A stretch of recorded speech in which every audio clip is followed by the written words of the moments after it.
TV landscape too often dominated by bad black dads. Since the show ended, even more people have told their own difficult stories of working on it. Writers have detailed how many of the show's famed mysteries didn't have solutions when they were first dreamt up, and even more actors have criticized how the show handled their characters, especially Evangeline Lilly, who played Kate Austen.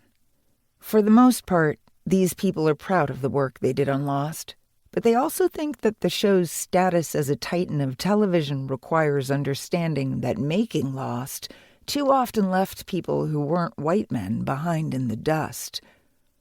In 2023, journalist and critic Maureen Ryan published Burn It Down: Power, Complicity, and a Call for Change in Hollywood, which featured an entire chapter that dug the deepest anybody had into Lost's workplace environment.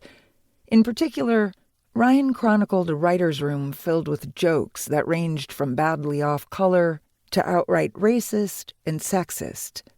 Ryan used Lost as a synecdoche for larger, systemic issues throughout the TV industry. If this was happening on a TV show everybody was paying attention to, Ryan argued, then the industry had no incentive to shut down or punish bad behavior. Ryan's larger systemic points are well taken, yet if you're a Lost fan, you might have focused more on feeling a deep sadness that so many people had such an awful time making a show you loved. For whatever it's worth, Lost co-creator and co-showrunner Damon Lindelof later issued an apology for the behavior outlined in Ryan's book, while co-showrunner Carlton Cuse denied having been part of any bad behavior. In 2020, when we sold this book, we planned to write about the show episode by episode, yes, but also to delve into the ways in which it fell short, especially considering criticisms from Perrineau and Lilly. This is a critical companion, of course. Yes, Lost was hugely innovative and diverse for its era, but to look back on it now is to see many places where it might have gone further, and where the series it inspired have both pushed past Lost and stumbled in many of the same ways. As an obvious example, Netflix's Orange is the New Black took many lessons from Lost in how to tell stories, and then created an even more diverse cast, full of women that TV wouldn't normally tell stories about.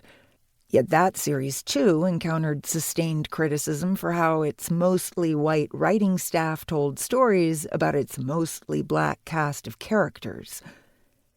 The thing about loving any work of art, especially one that is receding in your rearview mirror, is that all works of art are created under imperfect circumstances. We live in a world that is deeply broken and filled with systemic problems that filter their way up into the art we create.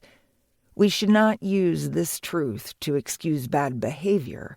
People who treat other people monstrously in the course of making something as trivial as a TV show need to make restitution for their behavior. But we should use it to examine our own relationships to the art we love. If the world we live in is broken, then the art created in that world can't help but reflect it. As a working critic for 15 years, I've come to understand criticism not as an act of hate, but as an expression of love.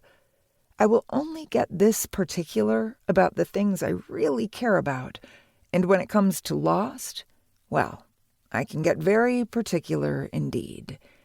To love Lost, and I really, really love Lost, has always been to love something that is imperfect by design.